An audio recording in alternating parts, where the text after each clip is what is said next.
Hi and welcome to my channel Dana Loops. In today's video I'll tell you all about what tension is and how it can affect your work.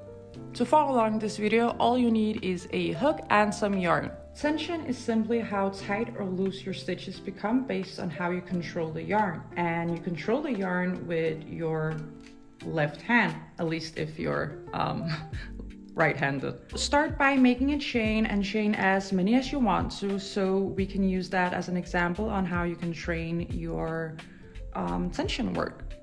I'm just gonna make a few for the example, but it honestly doesn't matter how many you make.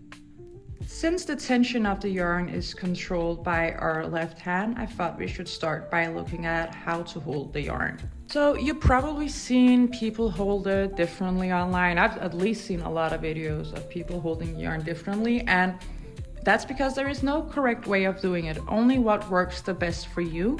And I'm gonna show you what way I do it, and that's actually the way I've been doing it since I was a beginner myself, and I've been doing it the same way. But in the end of the day, you're just gonna hold the yarn in the way that works best for you. Like, the goal of why you hold the yarn the way that you do will always be the same, and that is to have even stitches. Because when your stitches are too loose or too tight, they don't look polished, and they will look, it would just have this messy look to it, especially if you're into amigurumi. So I'm gonna show you how I do it. First of all, I'll take the yarn and I go from the palm side of my hand behind the pinky finger and back up.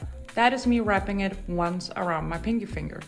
And then I go up to my index finger and wrap it once or twice, all right? Your pinky finger and your index finger have different jobs, and I'm gonna explain it. Your index finger is what's gonna hold the yarn and control it when you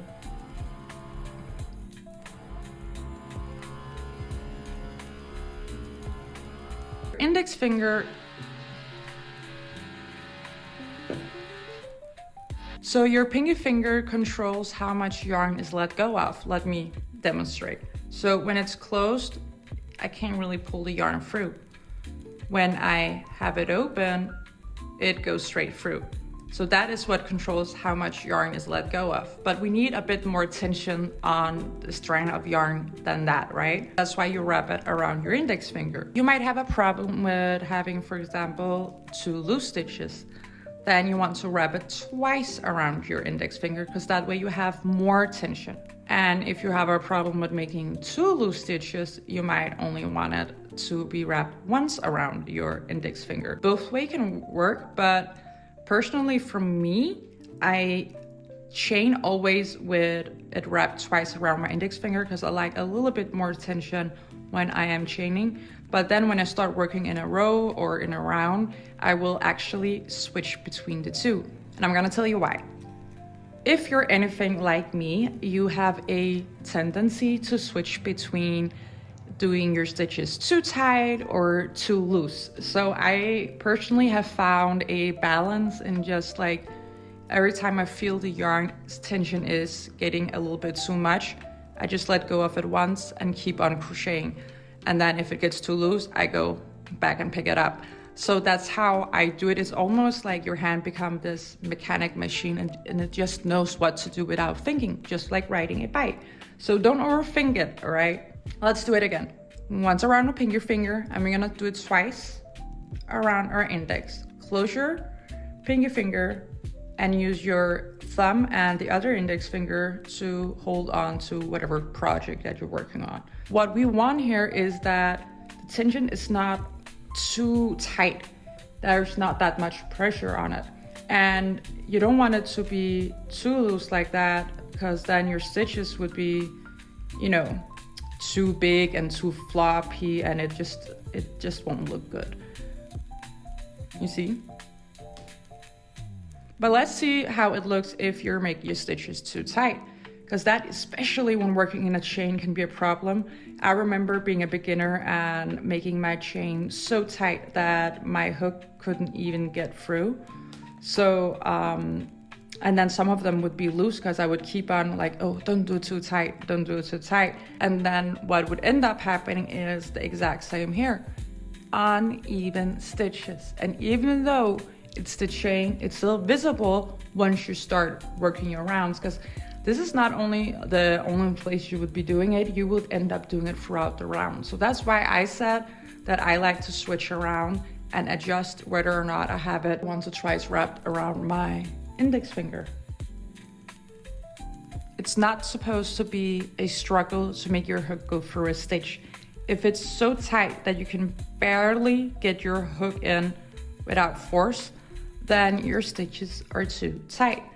So we're really looking for that great balance where we don't have too tight stitches, we don't have too loose stitches, we just have the right amount of tension on it, right? But I'll be honest, it takes practice. So I would recommend to work in rows a lot to practice your tightness. If you're gonna learn amigurumi, I have other videos on how you would use your tension there. Go watch those. But in general, I would say that you should practice on rows because it's really clear on rows if you have too loose or too tight stitches. So let me give you guys a taste on how it looks when I crochet and work. So I'm holding the yarn right now wrapped twice around. For no particular reason, I always start with wrapping it twice around, but eventually I end up with only having it wrapped around once. And it's not even with a lot of thought into it, it just happens. So I hope you can see what I'm trying to do here, try to notice the tension.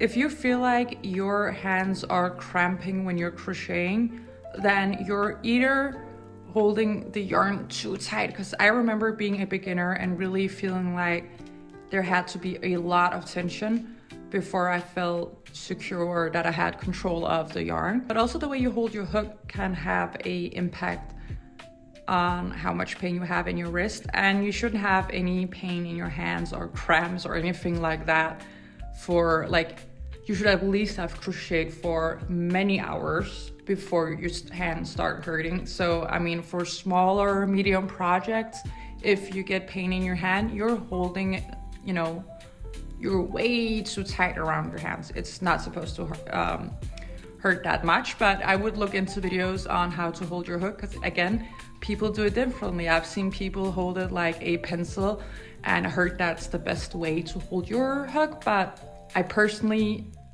I'm never able to do that. I can only hold it one way, and I don't even know the way I hold the hook, what it's called, but I just twist it with my index finger and my thumb.